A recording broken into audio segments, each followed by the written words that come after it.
اور شام کو بیگم صاحبہ پڑوسن کے ساتھ بیٹھ کے ساس کی غیبت کرتی ہے یا ساس بہو کی غیبت کرتی ہے. کیوں؟ توجہ ملتی ہے. اور ہر آدمی کو توجہ چاہیے زندگی میں. سارا پرابلم ہی اٹینشن کا ہے.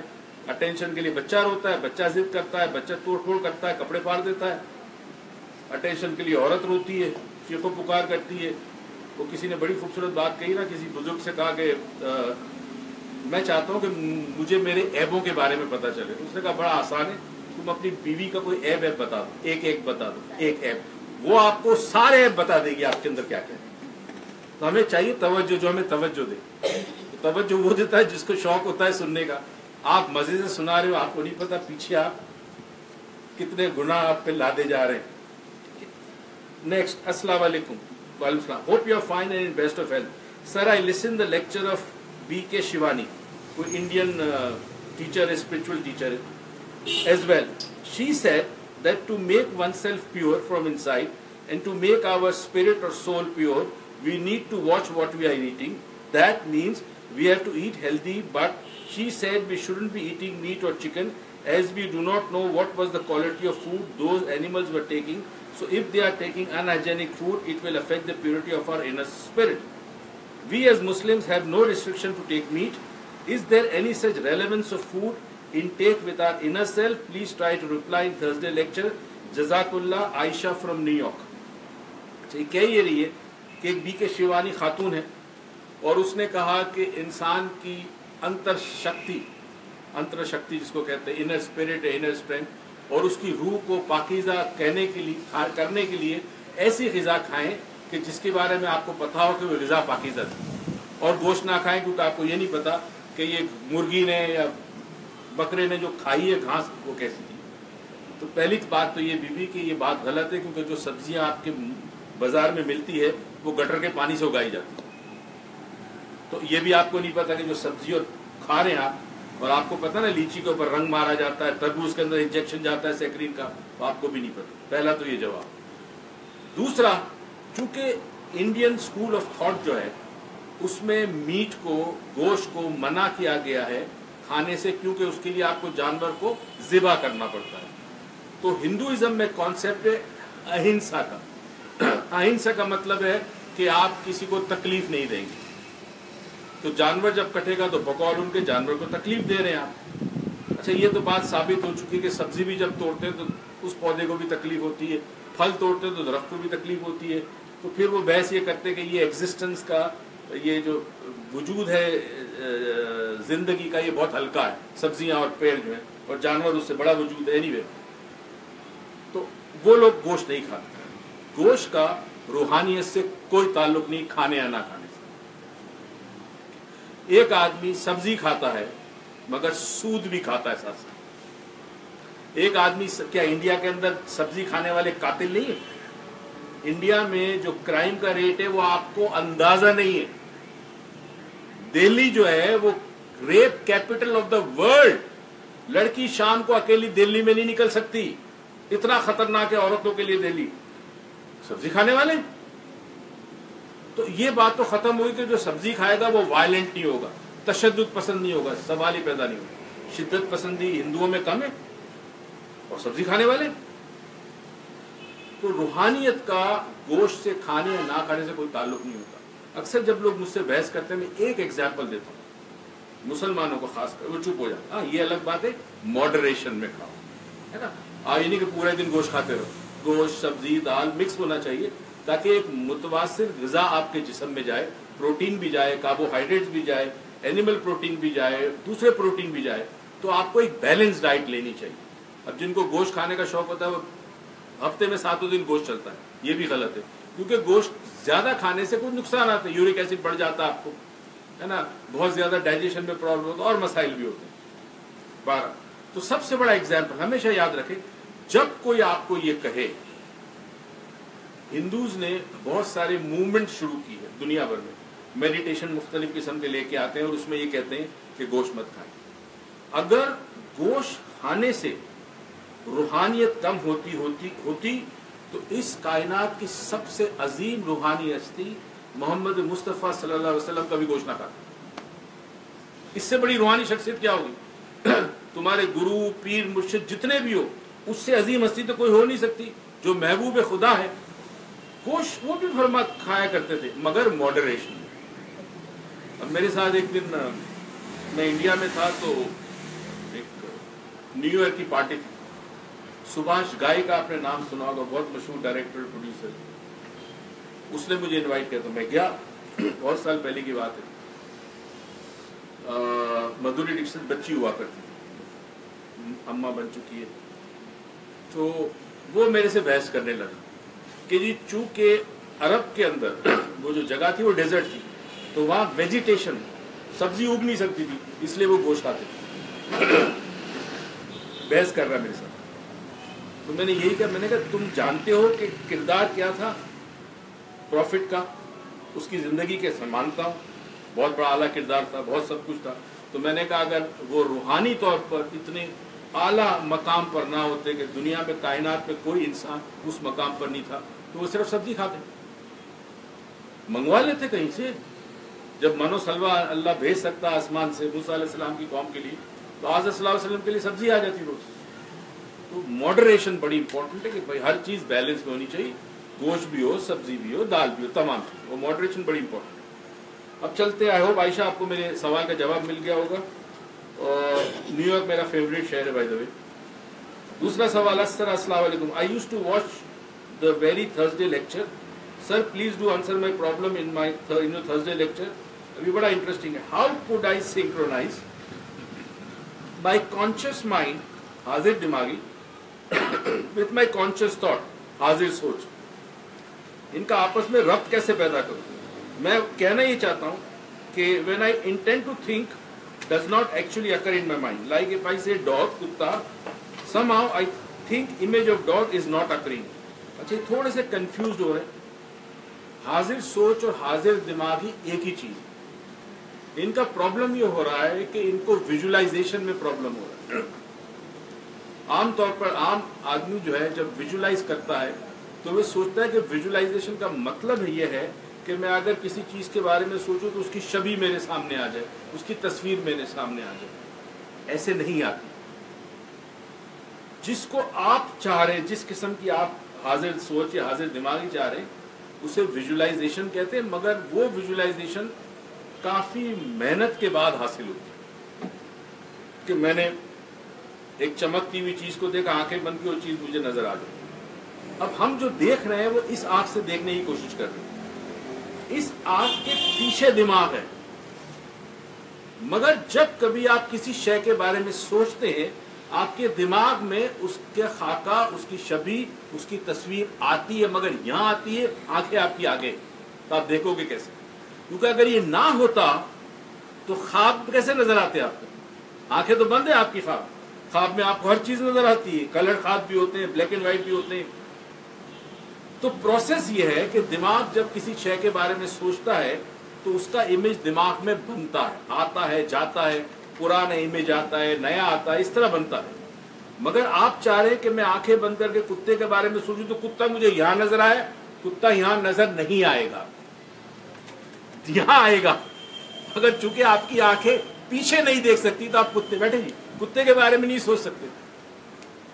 جائے گا صاحب کو اندر بٹھا, آپ کو اندر بیٹھے, یہاں بیٹھے. تو یہ جو ہم مشقیں کراتے ہیں, 4 ڈائمینشن آپ لوگوں نے کیا ہے, اس میں ہم مشقیں کراتے ہیں کہ آنکھیں بند کر کے تصور کریں. تو آپ آہستہ آہستہ جب پریکٹس کرتے ہیں تو پھر وہ خاکہ, وہ شبیہ, وہ تصویر آپ کی آنکھوں میں آ جاتی ہے. مگر پریکٹس ہے. اور اس میں ایک سلسلہ یہ ہے, اگر آپ چاہیں تو شمع بینی جس کو کہتے ہیں, مگر شمع بینی مجھ سے پوچھ کے کیجیے گا, احتیاط کے ساتھ کیجیے گا. شمع بینی کرنے والوں کے کئی لوگوں کے دماغ الٹ گئے. رئیس امروی اللہ تعالیٰ ان کے درجات بلند کرے, وہ یہ علم جانتے تھے مگر وہ سکھاتے نہیں تھے ہماری طرح. وہ خط و کتابت کے ذریعے بتاتے تھے. اگر وہ ان کے پاس چلا گیا تو انہوں نے کئی لوگوں کو بتایا جن میں سے کئی لوگوں کے دماغ الٹ گئے, مینٹل پرابلم ہو گئے, شیزوفرینیا ہو گئے, OCD ہو گیا, عجیب و غریب ہو گیا, خوف و وسوسہ اور وہم میں مبتلا ہو گئے. اس لیے شمع بینی سے ویژولائزیشن امپروو ہوتی ہے مگر استاد کے بغیر نہیں کرتی. یہ ساری چیزیں خطرناک ہیں. دیکھیں, دماغ کا پرابلم ہو سائیکائٹری ضروری ہے, ذہن کا پرابلم ہو ہماری ضرورت ضروری ہے. یہ خطرناک ہے. میں اکثر کہتا ہوں، لوگ پوچھتے ہیں آپ کیا کرتے ہیں، میں کہتا ہوں جی آپ کی گاڑی خراب ہوتی ہے آپ کس کے پاس جاتے ہیں؟ کہتے ہیں مستری کے پاس. میں نے کہا ہم دماغ اور ذہن کے مستری ہیں، ہم بھی دماغ ٹھیک کرتے ہیں اور ذہن ٹھیک کرتے ہیں. نیکسٹ سوال جی کہ نہیں، اچھا یہ خاتون نے بڑا انٹرسٹنگ سوال اور میں نے کہا اس کو آج لیا ہے. السلام علیکم. کین یو پلیز کلیئر، یہ آیا ہے سعودی عربیہ سے، clear the point that 4D میں why do we use pyramid and not use خانہ کعبہ. I mean to say that in old time, Egypt era pyramid was sign of negativity, energy. Nowadays it is so because in various literature is considered as a sign of illuminate or Freemason. So please don't mind this question. I just asked for clarification. Not to hurt your feelings, and cause of this misconception, I don't practice 4D daily. Secondly, I suggest that if you reprogram your meditation CDs for Muslims on Allah's name instead of numbers, there will be no doubt. Again, don't mind, I mean clarification, not hurting you. اچھا ایک تو خاتون، پہلی تو چیز یہ کہ آپ کا بچہ اسکول میں جاتا ہے تو وہ گنتی سیکھتا ہے نہیں سیکھتا؟ تو گنتی کا پرپس کچھ اور ہے. مراقبے دو قسم کے ہوتے ہیں، یہ یاد رکھیے. میڈیٹیشن براڈلی دو ایریاز میں ڈیوائڈ ہوتا ہے. ایک ہوتا ہے سیڈ لیس یعنی بغیر بیج کے، ایک ہوتا ہے بیج کے. اس کو اسم پرجاتنا اور سم پرجاتنا سمادھی کہتے ہیں. اچھا ایک یہ ہوتا ہے کہ آپ نے اللہ کے نام کا ذکر کیا، بڑا زبردست مراقبہ ہے، ذکر الہی، اللہ کے کسی نام کو لیا اور اس کا ذکر کیا. جب اسے کہتے ہیں سیڈ والا میڈیٹیشن، بیج کے ساتھ ہوتا ہے، کیونکہ نام ایک بیج ہے اور وہ بیج بھی ظاہر ہے ایک پھل، ایک فروٹ بنتا ہے اور درخت بنتا ہے اور اس سے پھل ملتا ہے. جب آپ سیڈ والا میڈیٹیشن کرتے ہیں جس میں آپ کو کوئی ذکر دیا جاتا ہے اور ذکر کے معنی آپ کو پتا ہے، تو آپ کا مائنڈ اس معنی کو کنسپچولائز کرتا ہے، سمجھنے کی کوشش کرے. کنسپچولائز، ذہن بغیر کنسپچولائزیشن کے کام نہیں کر سکتا.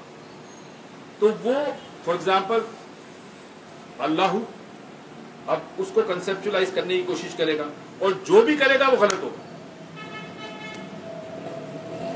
اللہ اپنے ناموں سے کہیں بڑا ہے، ہمیں تو پتہ ہی نہیں اس کا. اس نے تو ہمیں سمجھانے کے لیے کہا ہے کہ میں رحیم ہوں، میں کریم ہوں، کیونکہ ہمیں دنیا میں رحیم و کریم ملتے ہیں.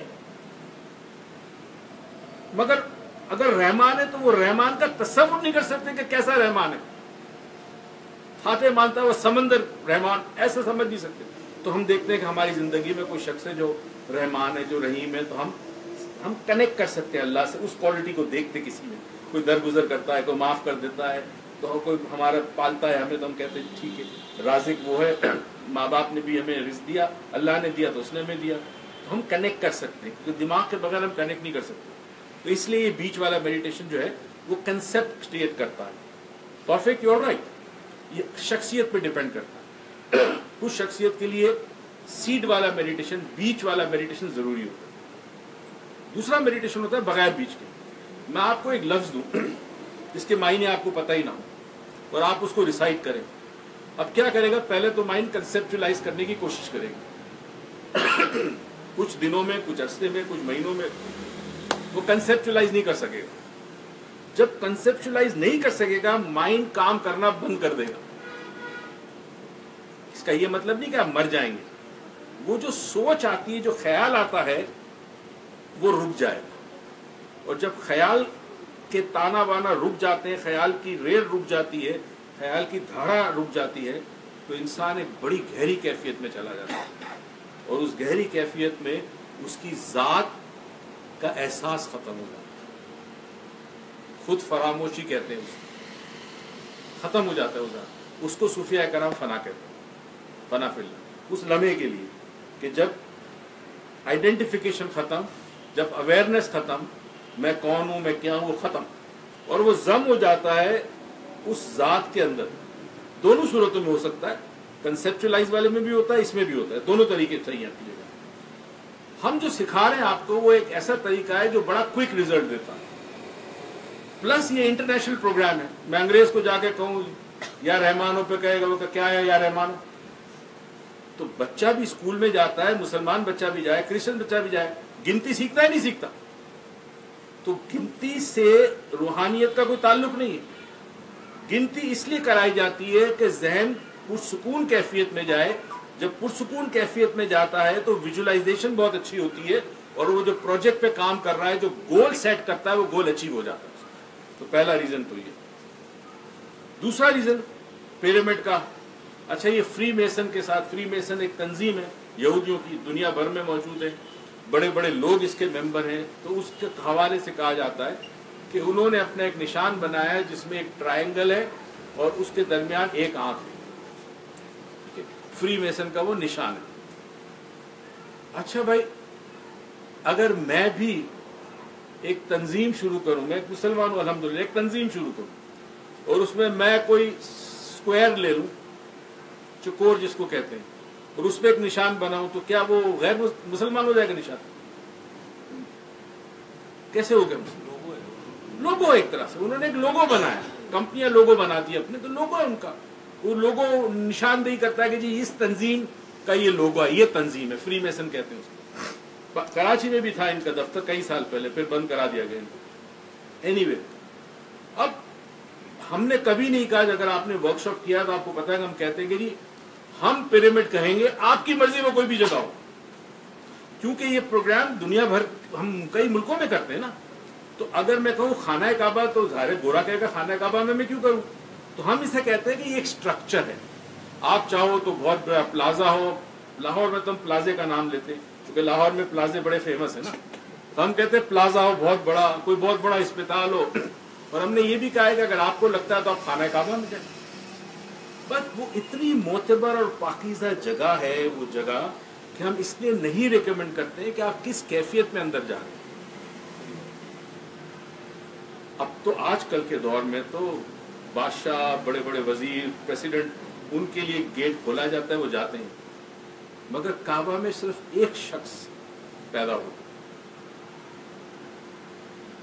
اب تو یہ جاتے ہیں ہر کوئی, مگر اس کی جو تعظیم اور اس کا جو تقدس ہے وہ پامال نہ ہو, اس لیے ہم خانہ کعبہ نہیں کرتے. تو مسجد سمجھ لیں کہ ایک بہت بڑی مسجد ہے, اس میں کمرے ہیں 4 ڈائمینشن, اس میں آپ مسجد میں جا رہے ہیں, یہ ہیلنگ روم بھی آپ کا وغیرہ وغیرہ کمرے, تو آپ کر سکتے ہیں کام, نو ایشوز. یہ ہے مسئلہ یہ کہ جدہ سے جب سوال آتا ہے نا تو آپ کو بڑا کیئرفل رہنا پڑتا ہے, یا سعودیہ سے جب جواب آتا ہے وہاں سمجھانا ذرا مشکل ہے. اگر آپ دیکھیں کہ ٹرائنگل جو ہے یا پیرامڈ جو ہے وہ انرجی کو کنزرو کرتا ہے, سنبھال کے رکھتا ہے. اگر آپ پراپر کیلکولیشن کر کے ایگزیکٹ پیرامڈ بنائیں, اس کے نیچے ایک ٹماٹر رکھیں, کئی دن تک وہ ٹماٹر خراب نہیں ہوگا. تو یہ انرجی کو جمع کر کے رکھتا ہے, کنزرو کر کے رکھتا ہے, اس لیے اس کی بہت بڑی اہمیت ہے. یہ باقاعدہ پورا ایک سائنس ہے. قدیم زمانے میں ہندوازم میں بھی ہے, اس کو یانترا کہتے ہیں. اچھا جی, سلام گرو جی. وعلیکم السلام. محمد Haider from Islamabad. Hope you are doing well. میں بہت اچھا ہوں. میرے 2 کوشچن ہیں. نمبر 1, مولا علی علیہ السلام کہتے ہیں میں نے ارادوں کے ٹوٹنے سے اپنے رب کو پہچانا. ویسے بھی میں اس کے جواب دے چکا ہوں بہت پہلے, پلیز ایکسپلین. دوسرا, مجھے کیسے پتا چلے گا کہ میری کنڈلنی بیدار ہو چکی ہے؟ پہلے کنڈلنی کا جواب دے دو. کنڈلنی بیدار اگر آپ کی ہو جاتی تو آپ بھاگتے ہوئے میرے پاس, آپ یہ سوال نہ لکھتے, کیونکہ وہ جب بیدار ہو جائے وقت سے پہلے اور بغیر کسی گائیڈنس کے تو بڑا مسئلہ ہو جاتا ہے, زندگی عذاب ہو جائے گی آپ کی.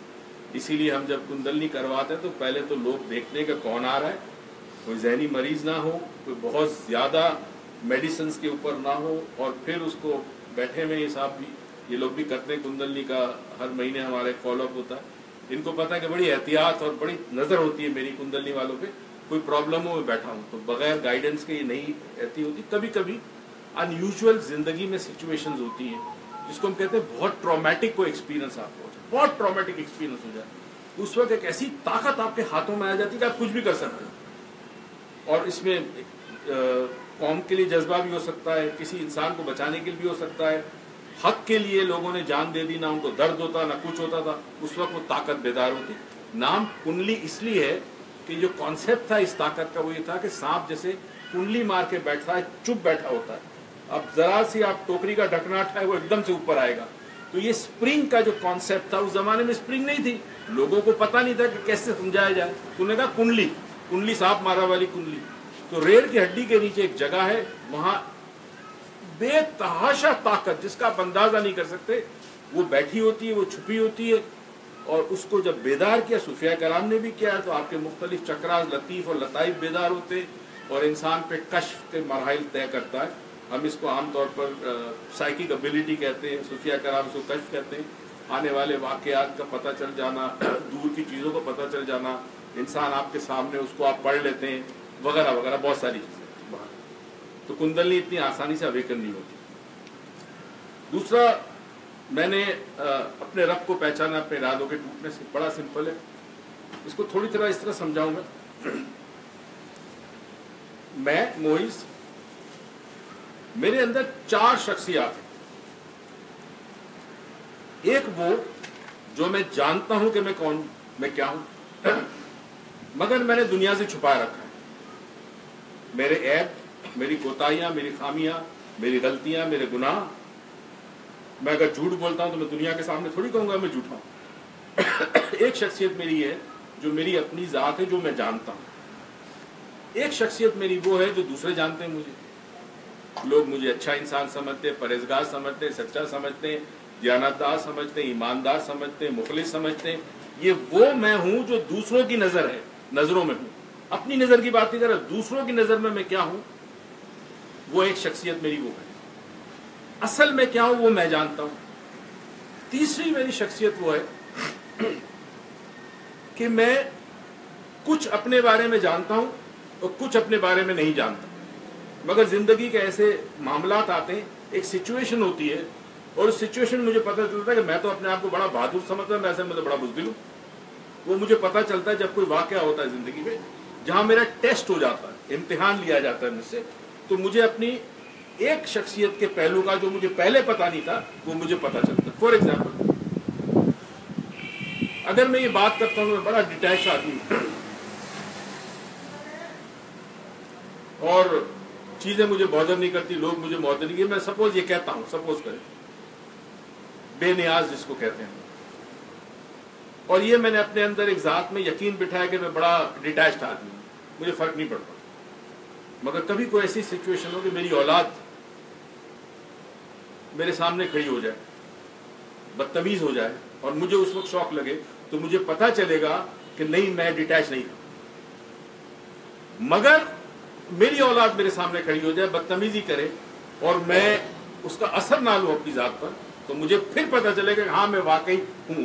تو وہ تیسری جو شخصیت ہے وہ حالات اور واقعات سے کچھ چیزیں ثابت کرتی ہیں مجھ میں کہ ہے کہ نہیں.